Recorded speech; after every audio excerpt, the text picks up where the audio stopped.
A todos, eu só vou esclarecer aqui que eu vou fazer uma declaração, mas não irei responder perguntas, peço que respeitem aqui a gravidade do momento. Eu quero registrar a minha indignação com a denúncia oferecida pelo Procurador-Geral da República nessa data.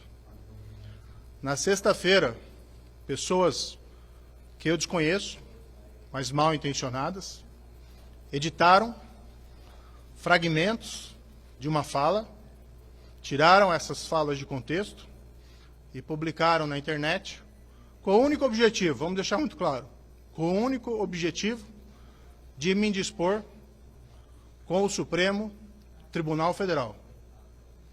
Na sexta-feira fui consultado pela imprensa sobre esse fato e disse claramente: essas falas foram tiradas de contexto, não representam o que aconteceu naquele evento. E ainda naquela ocasião, disse muito claro que eu tenho um profundo respeito pelo Supremo Tribunal Federal e pelos seus ministros. Respeito que mantive enquanto juiz federal, enquanto ministro da Justiça e durante a minha vida privada. E agora como senador da República. Hoje, 3 dias depois, fui surpreendido por uma denúncia do Procurador-Geral da República pedindo a minha prisão.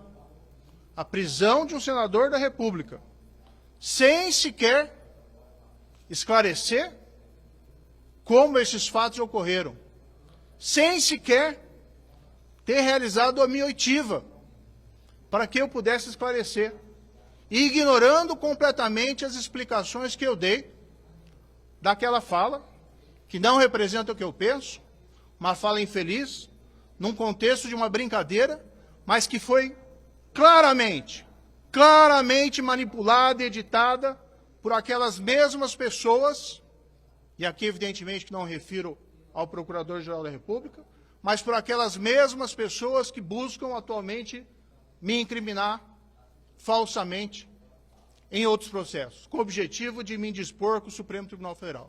Agora eu estou preocupado como senador da República, para onde nós caminhamos nesse país, quando nós vemos esse assodamento e a propositura de uma ação penal, sem o cuidado de ouvir um senador, pedindo a prisão de um senador, por algo que foi esclarecido na própria sexta-feira, que não representava aquilo que o senador pensava.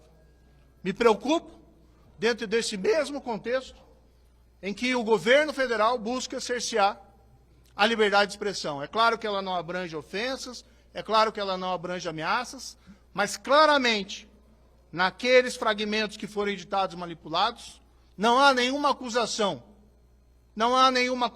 contra o ministro Gilmar Mendes. Não há nenhuma ofensa ao ministro Gilmar Mendes intencional. O que existe são falas que foram descontextualizadas e divulgadas em fragmentos para falsamente me colocar como alguém contrário ao Supremo Tribunal Federal e ao próprio ministro, o que nunca fui. Sempre quando falei do Supremo, critiquei o Supremo respeitosamente e elogiei o papel que o Supremo teve no passado no combate à corrupção. Lamento que o Procurador-Geral da República veja com tanta facilidade a possibilidade de denunciar um senador da República e pedir a sua prisão. Não creio que esse seja o Brasil que nós queremos e para o qual nós queremos caminhar. Muito obrigado.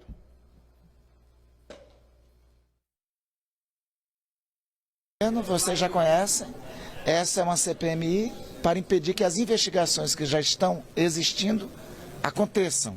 É para turbar as investigações que já estão existindo. Então, a posição do governo é contrária à instalação desta comissão. E o governo vai trabalhar amanhã para convencer colegas parlamentares a retirarem a assinatura nessa comissão. Temos um segundo problema também. Ainda não foi encaminhado para cá o PLN da enfermagem.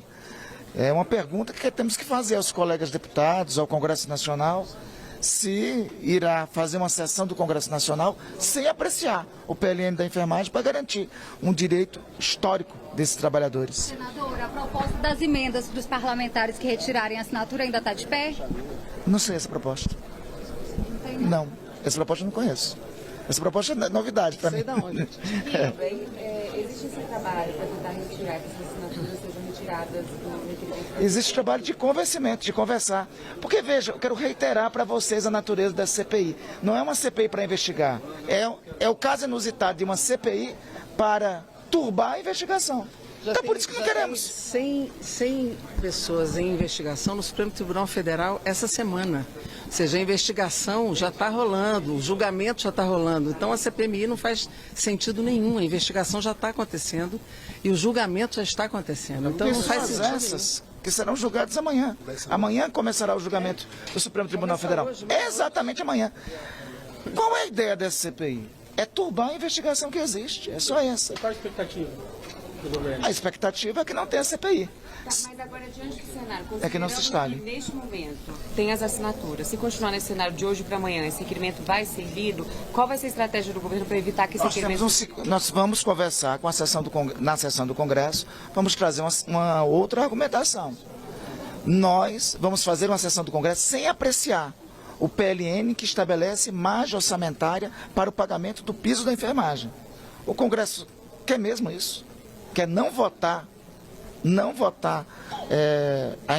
o piso da enfermagem. Não há condições de fazer uma sessão agora e de fazer outra na semana seguinte. É uma argumentação que queremos colocar. Amanhã nós não teremos ainda o PLN da enfermagem. Nós vamos rogar aos colegas deputados da base de apoio ao governo, da oposição, que tenha a consciência necessária para que nós, em uma semana, possamos fazer a sessão do Congresso votando o PLN da enfermagem e votando em ajuste dos servidores. O governo necessita e quer uma sessão do Congresso antes que maio comece, antes que abril acabe. Por que o governo quer? Porque o governo quer pagar o 9% de reajuste para os servidores, que durante 7 anos não foi pago, e porque o governo quer pagar o piso salarial da enfermagem. Só que, sobretudo, o piso salarial da enfermagem, o PLN não chegou aqui. Então, argumentaremos, pediremos a compreensão da oposição, que adie por uma semana, para podermos fazer. Em uma semana, se... não temos nenhum óbice na leitura do requerimento da CPI, da CPMI. Nós só iremos rogar a isso à oposição, que faça sessão para ler e aprovar o PLN que estabelece a margem orçamentária para que os trabalhadores da enfermagem do Brasil possam ter piso salarial. Mas, líder, até hoje tinha 192 assinaturas, 193. Não dá porque o PLN não chegou. O senhor acha que dá para baixar para quanto? Porque é 192, 193 deputados e 37 senadores. Eu não tenho esse cálculo. A gente vai rogar a atenção dos deputados, dos senadores, para a compreensão que nós temos. Independente disso, o que nós, a essa altura e amanhã para a sessão, o que nós vamos rogar, o que nós vamos pedir a compreensão, é que é preciso o Congresso reunir para votar o PLN da enfermagem. Senador, um outro tema. Eu fiquei na dúvida. Pois Adiar não. para a semana que vem o quê? Mantém a sessão de amanhã e teria uma... Não, adia. Faz sessão. semana que vem. Porque é o seguinte, é impróprio, é inadequado e não tem precedente de fazer 2 sessões do Congresso. Exatamente. Mas eles Em 2 semanas. então não está confirmado. Seria essa não sessão ter amanhã e ter na próxima O presidente Pacheco estará lá meio-dia, me informou isso. Nós, da parte da liderança do governo, faremos esse apelo. Senador, caso o PLN do piso da enfermagem não chega, mas ele pode chegar ainda. E se Não ia chegar- ser assinado Mas não dá hoje? tempo de pautar. Não dá tempo de pautar e temos o segundo problema, Márcia. A Comissão Mista de Orçamento não deu parecer em nenhum PLN. E o PLN vai ser assinado amanhã à tarde, no Palácio do Planalto, em um ato contando com enfermeiras e enfermeiros de todo o país e com os próprios parlamentares do governo e da oposição que estão sendo convidados para tal. Líder, sobre o projeto, sobre o veto que aumenta a punição a policiais que atentam contra o Estado Democrático de Direito. Não houve acordo com a oposição em que este veto entre na cédula. Há posições na base de apoio ao governo de destacar esse veto. Enfim, então esse é um dos vetos que na cédula propriamente, salvo se tiver destaque, não entrará. Em Mas princípio. qual a posição do governo? O governo quer manter algum desses vetos a essa lei? Basicamente, o item 3 e 4 o governo quer manter, o restante o governo quer derrubar do veto. E é por isso que não teve acordo com a oposição. E sobre o reajuste do piso pelo INPC, que foi vetado pelo Bolsonaro, vocês já têm uma posição? A gente primeiro tem que ter piso para ter o reajuste dele, né? A gente quer primeiro ter piso e por isso rogamos a atenção dos colegas deputados e senadores para que possamos ter piso, aí depois de termos piso. Defende manutenção do veto.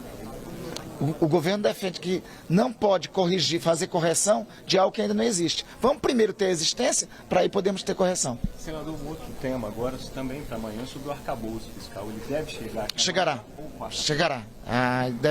Deve amanhã ser encaminhado para cá. Amanhã, como você pode ver, é um dia cheio, né? Tem algum evento previsto para chegar lá? Olha, o que mais tem amanhã é evento. O presidente da República reúne todos os governadores e chefes de poderes às 9 horas da manhã para debater a questão da violência nas escolas. À tarde tem um ato da enfermagem que está previsto para ter lá. Então amanhã, o que mais... Amanhã vocês vão ter muito trabalho. Como é que o arcabouço se encaixa aí? Vai ter um algum anúncio? Aí o Ministério da Fazenda está encaminhando. Uma última pergunta sobre o arcabouço, senador. As despesas sociais dependem da aprovação do novo texto. Como é que o senhor avalia a votação? O arcabouço tem que caber na LDO. A LDO foi encaminhada para cá sexta-feira. O arcabouço caberá e acredite, o arcabouço é uma peça que assegura qual é a linha desse governo. Tem compromisso social, mas também tem responsabilidade fiscal. Senador, A movimentação do MST hoje, Eu não conheci a manifestação. O governo é a favor do Estado Democrático de Direito e das leis. Então, não tem mais informações. Onde tem lei, se alguma lei é desrespeitada, o governo é a favor da lei e do Estado de Direito.